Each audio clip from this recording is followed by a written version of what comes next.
situasi Bali juga masih sepi. Perjalanan dari darat, ini dari darat ya, masih yang jelas dari darat.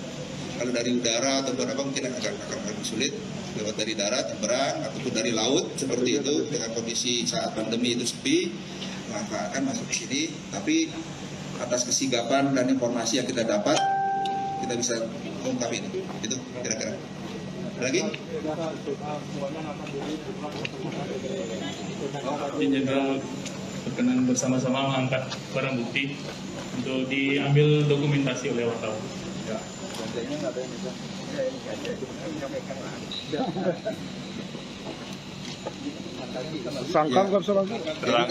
Untuk rincian betul-betul jumlah dan apa nanti bisa ditanyakan Pak Dir Narkoba, mungkin tadi saya salah dalam ucapan, nanti diluruskan dengan jumlah yang lebih pasti.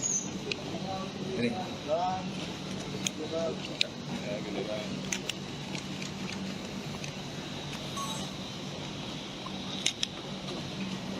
Oke, jadi cukup ya.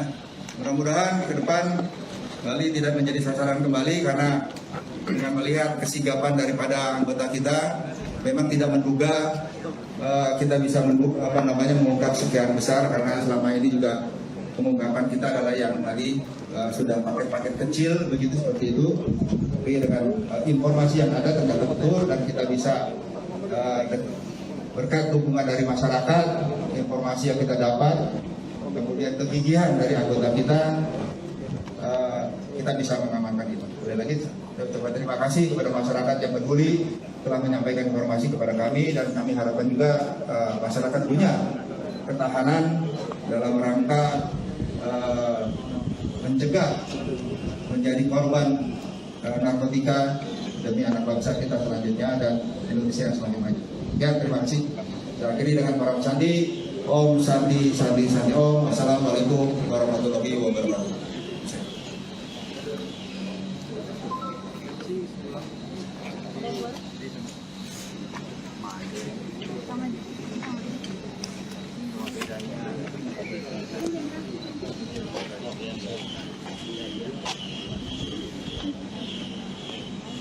Ada yang ditanyakan nggak?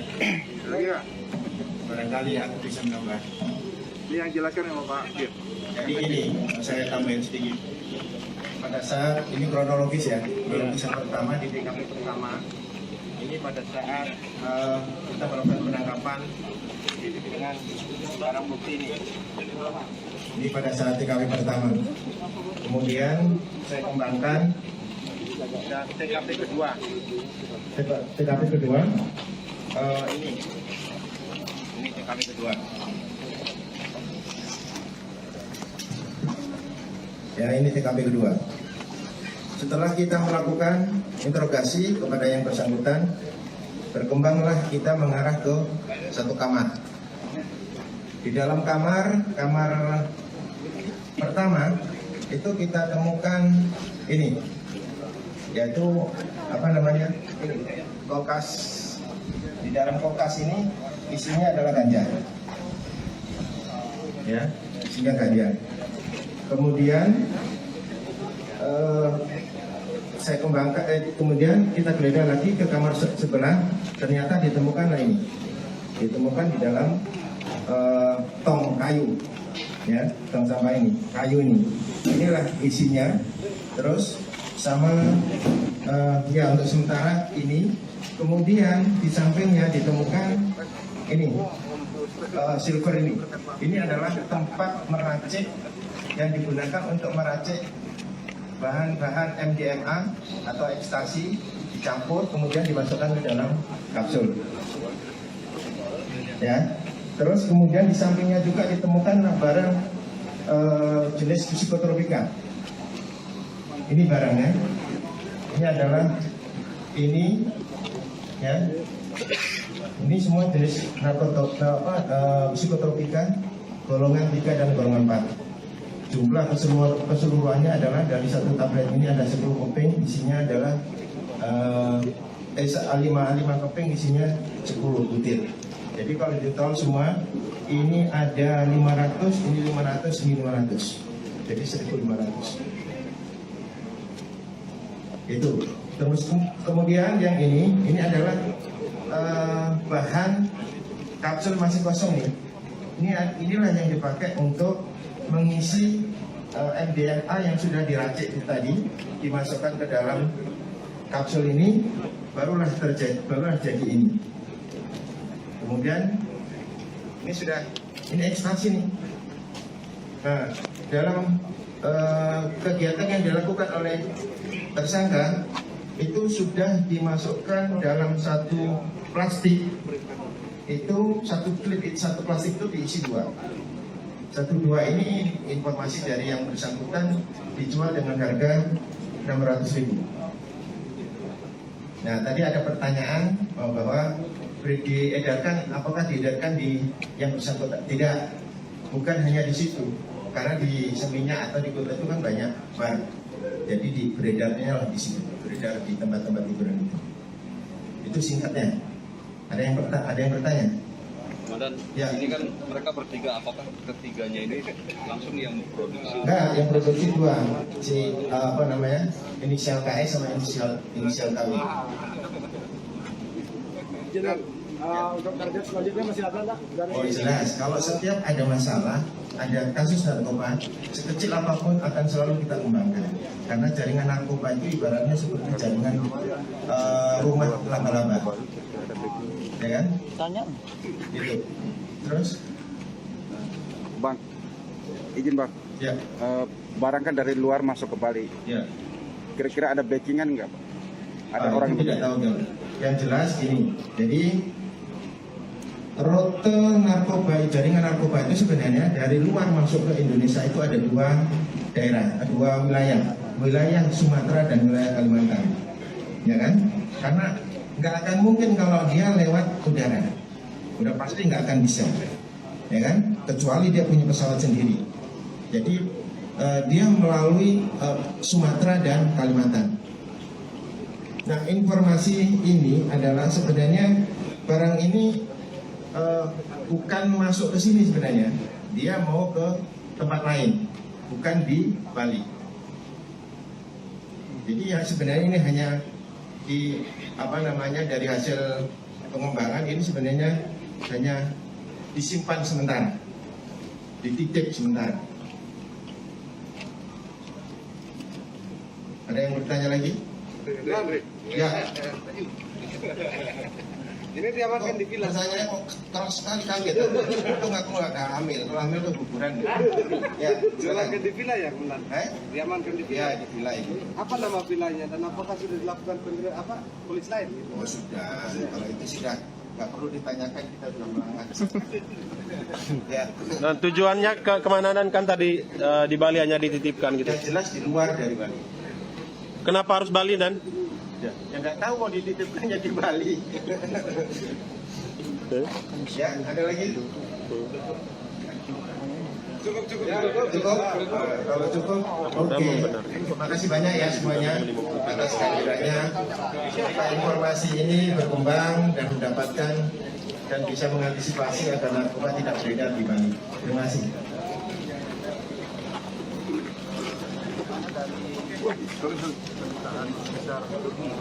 Turki sudah mengirim surat resmi kepada sebenarnya bukan kepada Polda Bali, tapi ada Kemenlu, kemudian tembusan kepada kita yang meminta untuk mendalami yang sudah dilakukan.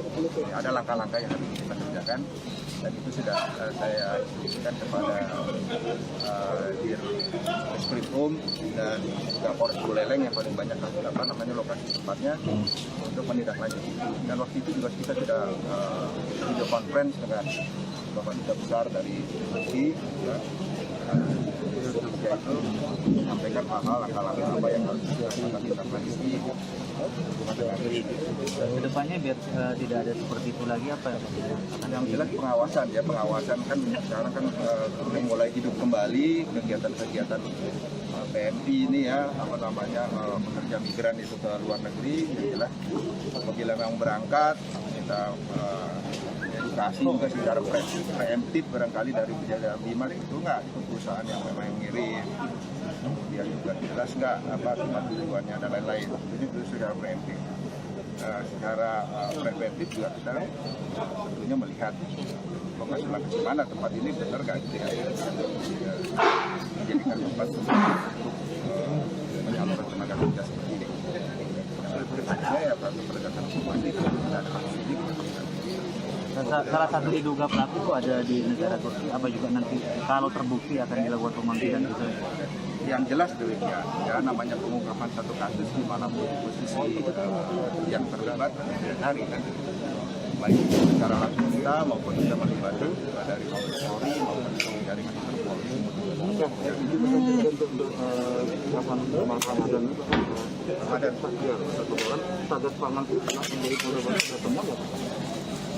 Sampai saat ini yang tadi pernah saya sampaikan bahwa untuk situasi Ramadan Bali dalam kondisi yang kondusif. Berterima kasih kepada masyarakat yang terus menjaga situasi ini dengan baik. Tentunya kita dari jajaran Polri mempersiapkan seperti operasi sebelumnya adalah operasi ketupat, nanti mungkin dalam waktu ini setelah operasi aman Nisa ini berakhir, operasi percintaan kuning ini operasi aman Nisa nanti bisa 2 hari dari berakhir, akan dilanjutkan operasi ketupat yang sasarannya adalah pengamanan daripada Hari Raya Idul Fitri. Kemudian terkait dengan hal tersebut tentunya ada keterlibatan Satgas Pangan yang memang sepanjang tahun ini ya, sepanjang tahun sudah berjalan. Satgas Pangan adalah mengontrol kebutuhan pokok masyarakat. Setiap hari dilaporkan kepada Mabes Polri dan sampai saat ini pada umumnya dan pada pokoknya bahwa kondisi bahan pokok yang ada di Bali masih kondisinya aman, ya aman untuk secara jumlah, tidak ada kekhawatiran terkait dengan minyak goreng juga demikian. Sumber kita adalah di 2 distributor yang ada di benua, selalu kita cek dan kondisinya juga masih bisa bertahan sampai mungkin setelah bulan Ramadan atau pas Lebaran juga masih ada yang bisa didistribusikan. Kemudian kemarin juga oleh Bapak Kapolri kita mengecek langsung melalui sales manager Pertamina kondisi dari ketersediaan bahan bakar di Bali juga dalam posisi aman dalam kurun waktu yang memang rentang yang sudah diperhitungkan, tidak ada kekhawatiran kurang baik itu jenis bahan bakar apapun termasuk solar maupun pertamax. Penemuan pelanggaran waktu itu ada 1 yang dilaporkan ke Mabes Polri yang ada di Polres Badung kalau nggak salah, ya, Polres Badung terkait dengan penyalahgunaan bahan bakar waktu itu nanti ditanya ya Polres Badung, yang jelas sudah kita laporkan ke Mabes Polri 1 kasus dari sekian 9 kasus ya kalau nggak salah dari yang sudah dilaporkan di seluruh Indonesia itu ada 9 kasus. 1 sumbangannya dari Badung waktu itu kejeliannya daripada petugas kita bisa menangkap itu. Kita harapkan tidak ada lagi.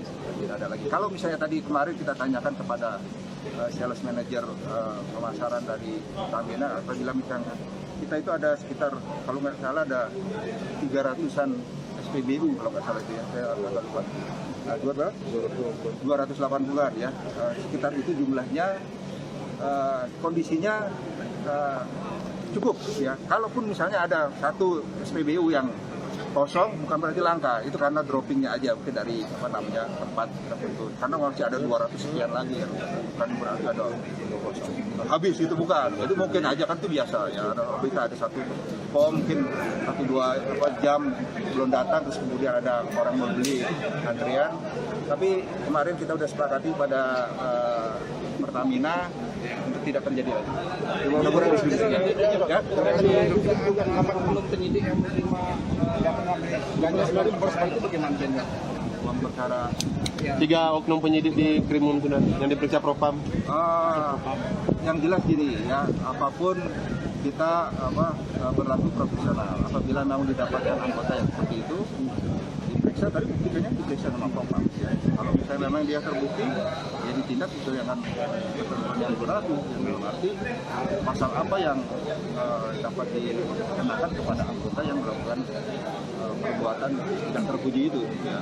Itu apa pungli, mungkin juga melakukan perbuatan pidana lainnya atau disiplin lainnya. Propos kaki tangan daripada pimpinan Propam juga seperti itu akan menjalankan fungsinya. Itu tidak hanya kasus-kasus yang tadi kaitan dengan penanganan perkara, penanganan operasi pun kita melibatkan. Misalnya kita mengamankan seperti kemarin kita mengamankan kegiatan unjuk rasa, itu ada Propam di situ. Ya. Apabila ada anggota yang tidak tepat menangani aturan atau bertindak yang tidak sesuai dengan prosedur, pasti akan ditindak oleh. Berarti ketiganya dinonjobkan gitu ya, Jenderal? Non-job ataupun tidak tergantung bobot daripada perkara yang sedang didalami oleh Propam. Ya.